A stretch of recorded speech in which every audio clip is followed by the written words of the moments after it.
how long ka na pala nga nagkakanta? Um, I think 6 years na. It's been 6 years that I involved or I was Ilonggo na no. Na doon nagasa ako sa music. Okay. Then ano na daw siling ko music runs everything in me. I think it runs in my blood.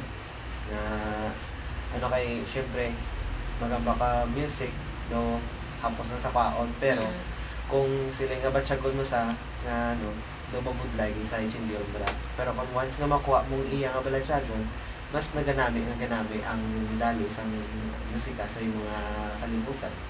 So, bunggano, bukada pala naman kasama. So, paano mo gigyabala na tunuan nga palang gaon ang musika? Nag-ano ka, nag-deal ka sa music? When my grandfather died last 2006, nabatyagan ko git ang do kasubo nga do isahanon nga do nga tiyag mo lang nga wala ka nablasang do kapitan bala kay syempre nagdako ko sa lola ang lolo ko mo. Tapos elementary ako he passed away na then do nga tiyag ko hopeless ko na tapos do sige ko nga pamati isang radyo do na-comfort ako sa mga pop ballad music. Then, si lolo ko, ang isang buhay pa sa, nabala niya ko nga gusto niya magtuon kong gitara. Kay sa pamilya namon, wala sang nag-instruments eh. So that means na ikaw, Vijay, ang una sa inyong pamilya na may love sa music? Hindi man. Kay si mother ko dancer eh. Wow. So that means nga, so, natunan mo ining musika after ang lolo mo napatay and you've learned nga, why don't you try to love music and why don't you try to compose songs? So, ikaw mismo nagka-compose ka sa inyong mga Okay. Hindi man na-trailing ako lang. Syempre ngayon ko man bulig sa mga barkada mo, anong tsakto, lalo na kay Sir Ronelo, siya nagbulig sa akin kung paano tapusan mga kanta-kanta. Syempre, para correct ang mga wrong grammars bala. Tapos ang mga lines nga do ka awat bala. Okay. So, paano ka gid nag-umpisa nga gading buhos mo ang imong nga tempo sa musika? High school ko. Siguro sa sa isa bala kay syempre when you say high school do damo-damo dramas in life bala. Lalo na do mga pa-cute. Lalo na kay syempre do bala do hisa ko lang nga grabe na siya ho. Damo na siya, dala ko po ng babae, kay gitara. So, ko, pag-gitara mo ko, be? Pag gitara ko, do, grabe pa na nga, nila mga gisa, lagi na isaan nila, pero, why ko dibdib kay isang ginaisaan ko, gabal ko nga, sige, durupin nyo lang ko isa. Pero, improve kasi nyo, nga ma-improve ako.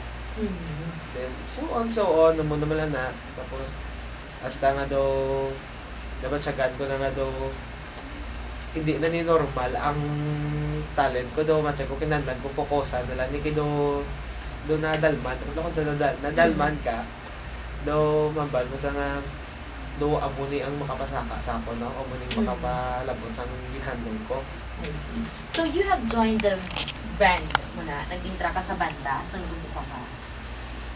Hindi pa man pero siyempre, maagyan mo na eh. Gitara ka. Okay. Maagyan mo ang mabano na patindog ka banda ba? Patindog ka banda. Okay. Okay pa ko sila ng patindog banda kay may gatudlo man sa akong gitara nga which is lapit lang sa among balay. Do, neighbor muna. Tapos no, acoustic lang muna. Okay. So aside sang hilig mo na gidya mismo, yung mag-gitara, mag-ubras ang kanta, what inspired you to focus more on music diba? Love life. Love life, ha? Doon ka namin interesting, ha? Pwede mo kami maistoryahan kung nga love life. Is it sakit bala ini na imo na agyan sa love life mo? Meron times na sakit, may times man nga happy, pero mostly happy. So, syempre, inspired ka mamati. Lando ka namin ng pamatian ng strings when you're happy. I see. So, ano ba lang ang pinakauna nga kanta nga doon kitya, nga nag-imuging ubra because of your love life? Seryoso. That's a Tagalog song that which I composed last 2010.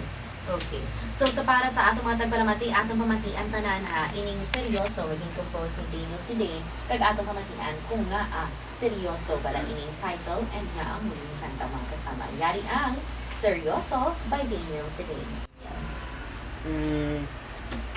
That time, I had a girlfriend. And her Anong bilang edad mo sila?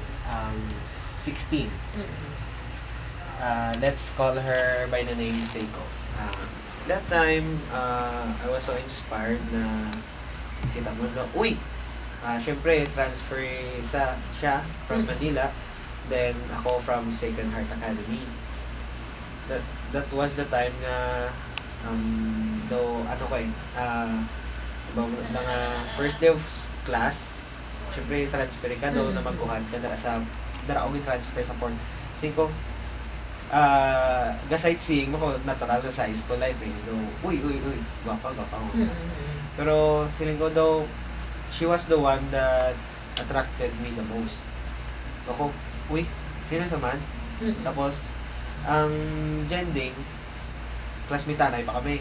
Tapos, daw, siling ko, ayos ako. Ito ka high school gid no? Oo, tapos? And then, time passes by, we get to know each other, we get to hang out a lot. Though, na-put ko sa self ko that time na, why don't I try asking her if I could court her. Then, nagpasugot sa that time na, ko, no, inspired ko lang magsulat kanta, and it took me only 30 minutes to compose that song. Ang ang seryoso. Ang seryoso. Wow ha. Pero nakanta mo gini niya personally sa iya. Aha. Wow. So, what did she say?